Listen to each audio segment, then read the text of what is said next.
Hi అండి. అందరికీ నమస్తే. ఈరోజొచ్చేసి టేస్టీ రాడిష్ అంటారు కదండీ! ముల్లంగి అనమాట. ముల్లంగి రోటి పచ్చడి చేశాము. అసలు చాలా అంటే చాలా వచ్చింది. ముందుగా ఇన్ని ముల్లంగిలు తీసుకున్నానండి చిన్నవే ఇవి. సో, వీటికున్న పొట్టు తీసేసి చిన్న పీసెస్‌గా కట్ చేసుకోవాలి. సో, ఇప్పుడు కడాయి పెట్టుకొని కొద్దిగా నూనె అంటే ఎక్కువ నూనె అవసరం లేదు. కొద్దిగా నూనె పోసుకొని సో, ఆ ముక్కలు కట్ చేసుకొని ఉంటాయి కదండీ! ఒక కప్పు ముక్కలయ్యాయనమాట. సో, అవి ఇలా తీసేసుకుంటున్నాము.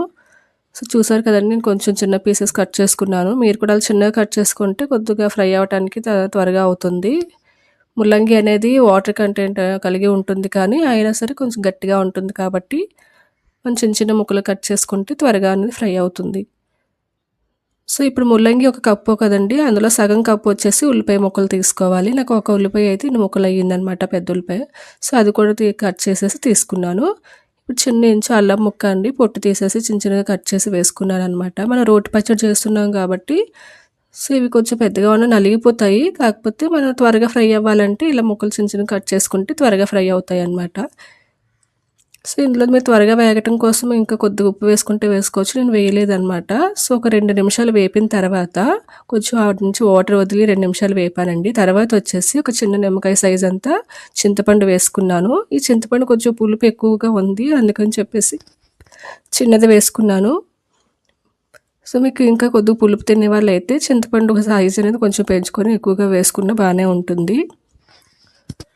సో, ఇది కూడా ఒక 2, 3 నిమిషాలు అలా ఫ్రై చేసుకుంటూ ఉండాలన్నమాట, చింతపండు వేసిన తర్వాత కూడా.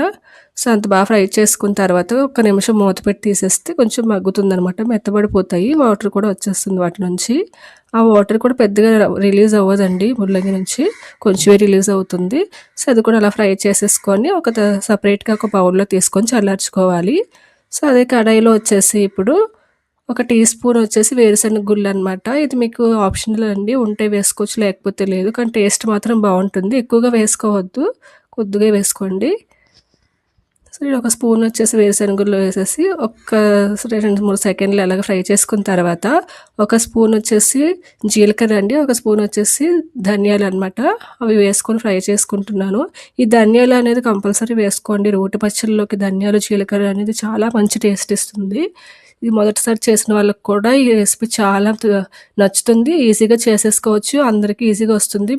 నేను వచ్చేసి రోట్లో రుబ్బుకున్నాననమాట. మీకు ఎలాంటి అవైలబుల్ లేకపోతే మిక్సీలో కూడా బరకగా గ్రైండ్ చేసుకొని తాలింపు వేసుకోవచ్చు. నాకైతే మంచిగా రోల్లో రుబ్బుకుంటే చాలా మంచిగా అనిపించింది.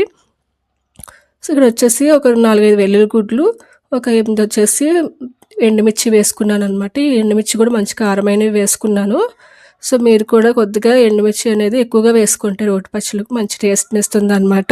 మనం చింతపండు వేసుకుంటాం కాబట్టి 2 బ్యాలెన్స్ అవ్వాలంటే కారం కూడా ఎక్కువ వేసుకోవాలి. సో, వేసుకొని బాగా ఫ్రై చేసేసుకోండి అటు ఇటు. ధనియాలు, జీలకర్ర, పప్పు, ఇంకా ఎండుమిర్చి, ఇంకా వెల్లుల్లి గుడ్లు అవన్నీ బాగా మంచి వాసన వచ్చేంత వరకు ఫ్రై చేసుకోవాలన్నమాట. ఒక్క 2, 3 నిమిషాలైనా అలా మంట సిమ్‌లో పెట్టుకొని ఫ్రై చేసుకొని పక్కకైతే ఒక గిన్నెలోకి తీసేసుకోవాలండి. సో, తీసేసుకొని వచ్చేసి ముందుగా ఇవి ఫ్రై చేసుకొని కొంచెం చల్లారిన తర్వాత మనం రోట్లో వేసేసుకుంటున్నాము. ముందుగా ఇవి ఎందుకు తీసుకున్నామంటే కొంచెం నలగటానికి టైం పడుతుంది కాబట్టి ఇవి కొంచెం దంచేసుకొని తర్వాత వచ్చి ముల్లంగి ముక్కలు తీసుకుంటే మనకి రుబ్బటానికి ఈజీగా ఉంటుందన్నమాట. అందుకని ముందుగా ఎండుమిర్చి, ధనియాలు అవన్నీ తీసుకొని దంచుకున్న తర్వాత ఇవి తీసుకున్నాము. సో, ఇప్పుడు వచ్చేసి మనం రుబ్బేసుకోవాలన్నమాట. కొందరు రోటి పచ్చడిలో రోటి దంచుకుంటూ ఉంటారండి. అది ఆ మెథడ్ అయినా బాగానే ఉంటుంది. రాయిలో దంచుకుంటారు. సో, ఇది రాయి అనమాట. ఇలా రుబ్బుకోవటం కూడా చాలా ఈజీగా ఉంటుందనమాట. సో, అలా బాగా చూడండి. ఇలాగ మరీ అంత ఫైన్ పేస్ట్‌లా కాకుండా బరకగా మంచి టేస్టీగా, కలర్‌ఫుల్‌గా ఉంది కదా! నాకైతే చాలా నచ్చింది ఈ ముల్లంగి పచ్చడి అనేది. సో, మీరు ఎప్పుడైనా ట్రై చేసి ఉంటే ఎలా వచ్చిందో నాకు కామెంట్ చేయండి. ఇప్పుడు చెప్పిన విధంగా ట్రై చేయండి. ఖచ్చితంగా మీకు వేడి అన్నంలోకి నచ్చుతుందనమాట. సో, ఇది మొత్తం ఒక ప్లేట్‌లోకి తీసేసుకొని తాలింపు దినుసులన్నీ వేసుకొని ఫ్రై చేసుకొని, ఇంగువ కూడా కంపల్సరీ వేసుకొని ఈ తాలింపు అనేది వేసుకున్నాననమాట. ఇది అన్నంలో వేడి అన్నంలో కలుపుకొని ఇంకా ఎండుమిర్చి నుంచి మంచి ఒక నూనె లాంటి కారం వస్తుంది కదండీ! అది కూడా కలుపుకొని తింటే చాలా అమృతం అనమాట. అంత బాగా నచ్చింది నాకైతే. మీకు తప్పకుండా నచ్చుతుందండి ముల్లంగి రోటి పచ్చడి. ఖచ్చితంగా ట్రై చేసి ఎలా వచ్చిందో నాకైతే కామెంట్ చేయండి.